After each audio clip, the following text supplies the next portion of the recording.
ফের রাজ্যে গণধর্ষণের অভিযোগ উঠল। ঘটনাস্থল সেই মালদহ। রাস্তা থেকে এক মূক ও বধির নাবালিকাকে তুলে স্কুলে নিয়ে গিয়ে গণধর্ষণ করার অভিযোগ উঠল।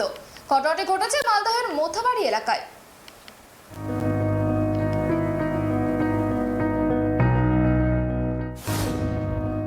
আবারও স্কুলে গণধর্ষণের অভিযোগ। নাবালিকাকে টেনে হিজড়ে নিয়ে গিয়ে গণধর্ষণ। আবারও ঘটনাস্থল মালদা।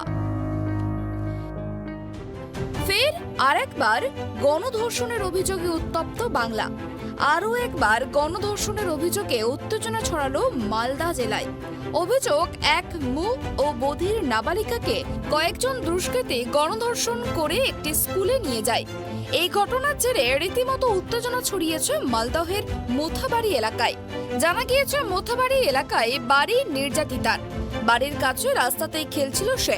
অভিযোগ, আচমকায় 3 যুবক এসে তাকে জোর করে তুলে স্থানীয় এক স্কুলে নিয়ে যায়।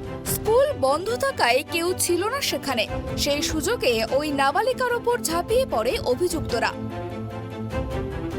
পরে জানতে পারলাম, আমি ফের কাশিমবাজার চলে গেলাম। কাশিমবাজার পরে হাসপাতাল চলে গেল এরা নিয়ে। তারপরে আমি গেলাম, কাঁচা লঙ্কা ছিল না বাড়িতে, লঙ্কা কিনতে গেলাম। লঙ্কা কেনার পরে আমার বৌমা বলছে, যাব্বা তুমি তাড়াতাড়ি হাসপাতাল ঢুকো। আমাকে তখন কিছুই বলেনি, আমি হাসপাতাল গেলাম।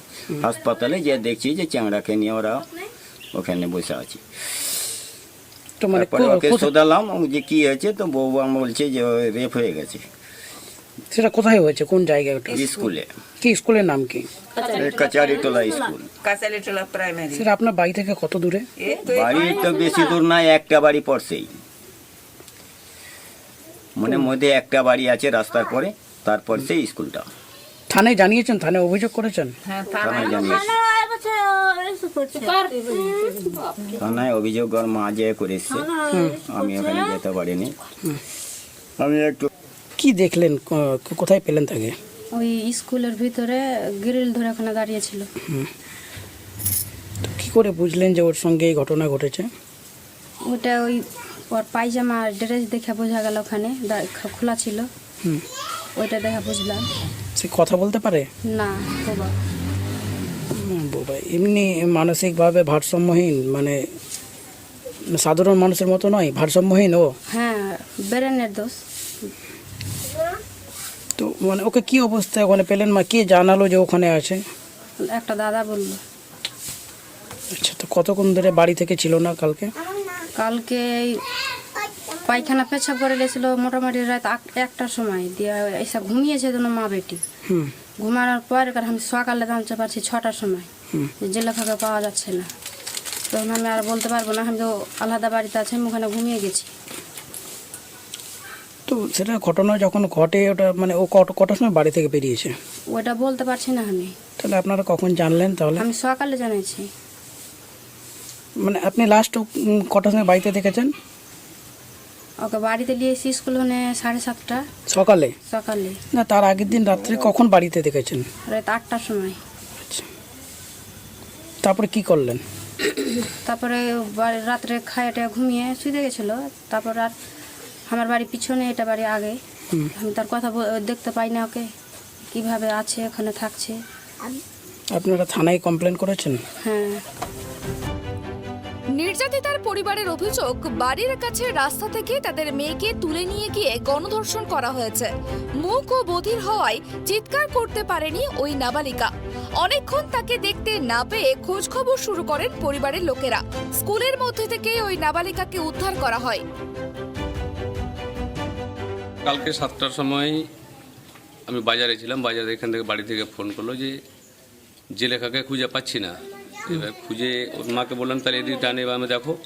দেখার পরে বলছি কাচারিটোলা স্কুলের মধ্যে আছে। ওখান থেকে আমরা ডাক্তারের কাছে নিয়ে গেলাম হসপিটালে। কি অবস্থায় পেলেন স্কুলের মধ্যে? অবস্থা অচেতন অবস্থা। সে ব্লাড লাগা ছিল। আমরা তো তাদের মেয়েদেরকে পাঠালাম, ওখান থেকে মেয়েরা উদ্ধার করে বাড়ি নিয়ে আসলো। বাড়ি থেকে ড্রেসগুলো চেঞ্জ করার পরে হসপিটাল নিয়ে গেলাম। হসপিটালে যখন গেলাম, তো ডাক্তার বললো এটা আমাদের নয়, এটা প্রশাসনের কাছে যেতে হবে এবং পুলিশ দ্বারস্থ হতে হবে। এবার আমরা এখান থেকে টোটো করে পুলিশের কাছে নিয়ে গেলাম। পুলিশের কাছে নিয়ে গিয়ে এফআইআর করলাম। তো আমরা তো যেহেতু কারোর নাম পাচ্ছি না বা সন্দেহমূলক কারোর নাম বলা ঠিক নয়, সেহেতু আমরা এমনি একটা কমপ্লেন করেছি যে পুলিশ যাতে আইনতভাবে এটা দেখে এবং এই কাজগুলো যারা করছে তাদের কঠোরভাবে শাস্তি হওয়া উচিত।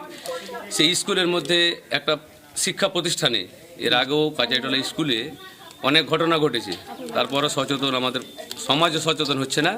এটা আমি প্রশাসনকে বলছি সেটা যাতে গুরুত্বভাবে দেখে। এটা তাহলে ধর্ষণ হয়েছে? হ্যাঁ, ধর্ষণ হয়েছে, এটা আমরা মেডিকেলও করিয়েছি। সেটা মোথাবাড়ি ওসি পাঠিয়েছিল, ওখান থেকে মেডিকেল করিয়ে আনার পরে 6:30টার সময় ওসি এসে এখানে যতগুলো ব্লিডিং ছিল ব্লিডিংগুলো নিয়ে গেছে, সেটা আপনার ওই ইয়ে করার জন্য কী বলছে ডিএনএ টেস্ট না কি বলছে ওটা। তাহলে কি এই মানসিক ভারসাম্যহীন মেয়ের যে সুযোগকে ব্যবহার করেই কি মানে এই ধর্ষণটা হয়েছে? হ্যাঁ, ওটাই আমরা ভাবছি। তাহলে আজকে যদি একটা পাগল মেয়ের যদি কোনো না থাকে, সিকিউরিটি না থাকে, তাহলে আজকে ভালো বাচ্চা মেয়ে বা আমাদের যে মেয়েগুলো আছে তাদের কি সুরক্ষিত থাকবে? সেই পাগল মেয়ের যদি কোনো সুরক্ষিত না হয়, অচেতনভাবে ফেলে রেখে যে ধর্ষণ করেছে, তাহলে তো আমাদের সমাজে থাকা খুব তার বিপদ। প্রতি কোনো ধরনের সন্দেহ কে জড়িত? সন্দেহ ওটা ঠিক আমরা বুঝতে পারছি না, তবে আমরা চেষ্টা করব সমাজ থেকে যদি আমরা কোনো সন্দেহ বা একটুও কোনো পাই আমরা প্রশাসনকে জানাবো। 3 জনের নামে থানায় অভিযোগ দায়ের নির্যাতিতার পরিবারের। ঘটনার পর থেকে পলাতক অভিযুক্তরা, এখনো পর্যন্ত অধরা অভিযুক্তরা।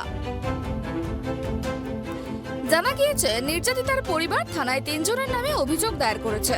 ঘটনার পর থেকেই পলাতক অভিযুক্তরা, এখনো পর্যন্ত তাদের হদিশ পাওয়া যায়নি। পুলিশ ঘটনার সম্পূর্ণ তদন্ত শুরু করেছে। প্রসঙ্গত, গত মার্চ মাসে গণধর্ষণের ঘটনায় উত্তপ্ত হয়ে ওঠে মালদা। সেই সময় অভিযোগ ছিল একটি স্কুলে এক নাবালিকাকে গণধর্ষণ করা হয়েছে। সেই ঘটনার রেশ পুরো কাটার আগে ফের একবার স্কুলের নাবালিকাকে ধর্ষণের অভিযোগ উঠল মালদা জেলায়।